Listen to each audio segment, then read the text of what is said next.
What's up Airsofters and welcome back to the channel. Now this is the Foxeer Legend 4K and I'm going to talk you through my first impressions of it. Let's get into it.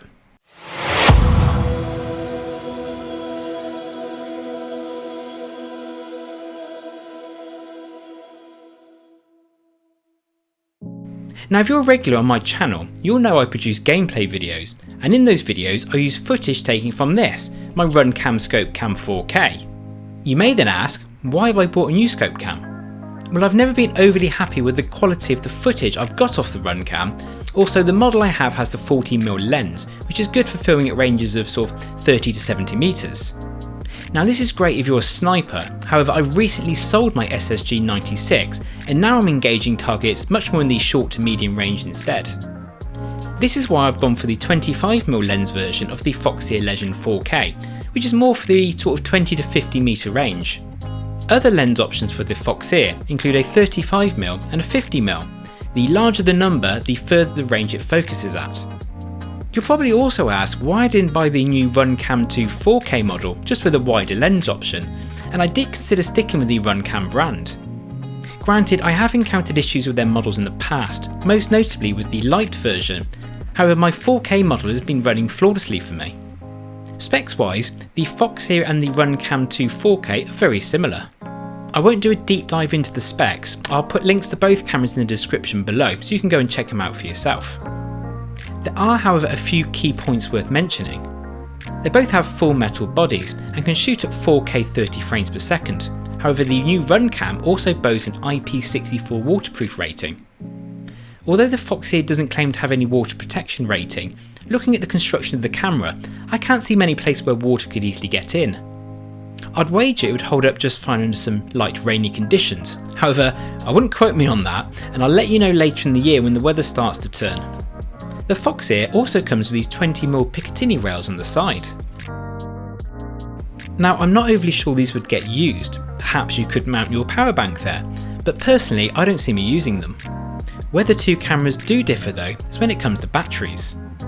The new Runcam 2 4K uses an inbuilt battery boasting 240 minutes of recording time, albeit shooting at 1080p, whereas the Foxeer comes with a removable 1000 mAh battery which they claim will last for around 70 minutes, again shooting at 1080p. Battery life wasn't a factor for me as I run an external power bank on my gun anyway to power my Scopecam as well as my SELFIECAM, and as I shoot in 4K neither camera batteries would last long enough anyway.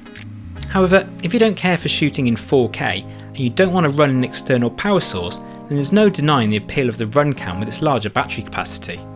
Price wise, both models are around the same too, with the Runcam costing about £185, whilst I paid £195 for the Foxeer, so there's not much in it.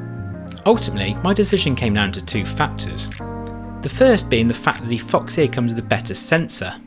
It ships with a 12MP Sony versus the 8MP sensor you get in the Runcam, and picture quality is the main factor I look for in a Scopecam. Now the other reason I went for the Foxeer is the fact that it isn't a Runcam.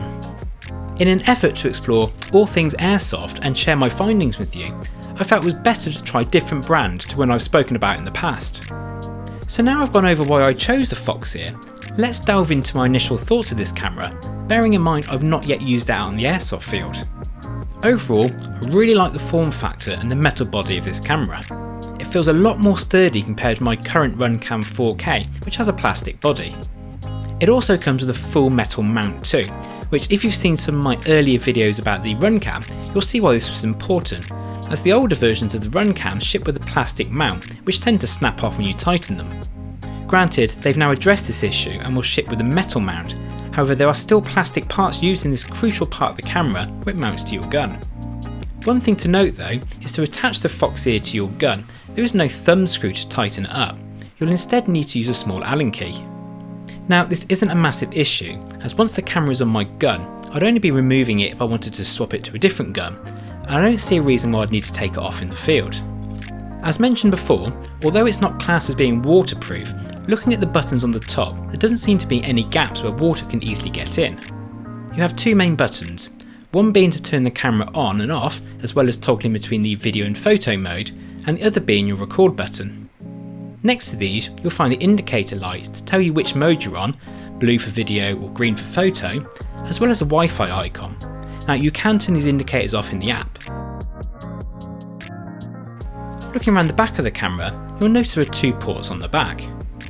One is a USB-C charging port, and the other I believe is the HD output for an external display. Now I'm not sure what use this is. You can always review your footage via the app, but it's there if you need it. Also, more importantly, around the back is a little hinged door where your battery and SD card live. If you've owned a Runcam before, you'll know how fiddly it is to get the door off, and also, because it's not attached to the body, it's very easy to lose it. There is a lens protector around the front of the camera to protect your main lens, and you can buy replacements if it were to be shot out, which cost around £9. One thing I've seen other people mention about this camera, well, scope cameras in general, is how beneficial it would be if they come with a sun hood. Currently, there's no protection from the sun hitting the glass directly, which can lead to lens flares and washed out footage. Adding a small lens hood to the end will help eliminate this and will also improve the quality of your footage. Now I'll probably 3D print something up to use in the meantime. Like the Runcam, the Foxeer comes complete with its own app, and connecting to the app is quick and painless too. Turning on the camera will put it into Wi-Fi mode. Now, go into your Wi-Fi networks on your phone and connect to the camera when it shows up. It will ask you to enter the password, and the default password is 1234567890. You can change both the network name and password in the app. Looking through the app, you can see the usual settings. You can change things like the recording resolution and also change the volume it records at. I also noticed a few additions that my current Runcam doesn't offer. You can select up to 5 times digital zoom, as well as that you can add a crosshair directly onto your footage. Personally, I wouldn't use either of these 2 options and instead add my own crosshair in post-production, but it's a nice addition to those who want to get footage directly from the camera and post online. I'm going to hold off giving my final verdicts on this camera until I've put it through its paces out in the airsoft field, but I will end this video by showing you some test footage I've shot with it.